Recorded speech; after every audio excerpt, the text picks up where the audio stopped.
Welcome to nations vision. సినీ నటుడు Posani కృష్ణమురళిని arrest చేశారు రాయచోటి పోలీసులు. ఇప్పటికే రాజకీయాలకి గుడ్ బై చెప్పాడు పోసాని కృష్ణమురళి.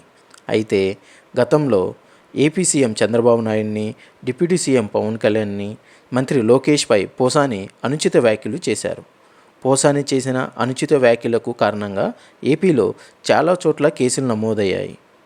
ఏపీ పోలీసులు పోసాని కృష్ణమురళిని సుమారు 8:30 టైంలో అరెస్ట్ చేసినట్లు సమాచారం. పోసానిని అరెస్ట్ చేసిన విషయాన్ని ఫ్యామిలీకి కూడా పోలీసులు ఇన్ఫర్మేషన్ ఇచ్చారు. పోసానిపై 2023లో అన్నమయ్య జిల్లాలోని ఓబులవారిపల్లి పోలీస్ స్టేషన్లో నమోదైన కేసులో అరెస్ట్ చేసినట్టు సమాచారం ఇచ్చారు. అంతేకాకుండా రాజంపేట మెజిస్ట్రేట్ ముందల హాజరుపరుస్తామని కూడా ఫ్యామిలీకి ఇన్ఫర్మేషన్ ఇచ్చారు. దాదాపు 8 నుంచి 9 చోట్ల కడప జిల్లాలో కూడా పోసాని మీద కేసులు నమోదయ్యాయి. రేపు ఉదయం కల్లా కడప మీదుగా ఓబులవారిపల్లికి తీసుకెళ్లే ఛాన్స్ ఉంది. పోసాని కృష్ణమురళిని ఎన్ని రోజులు అదుపులోకి తీసుకుంటారనేది రేపటికల్లా తెలిసిపోతుంది.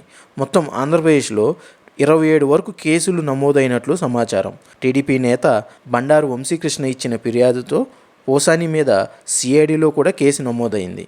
పోసాని మీద నమోదైన కేసుల్లో బెయిల్ వచ్చే అవకాశం కూడా లేదు. రేపు కోర్టులో హాజరుపరిచిన తర్వాత ఎన్ని రోజులు కస్టడీలోకి తీసుకుంటారు అని తెలుస్తుంది.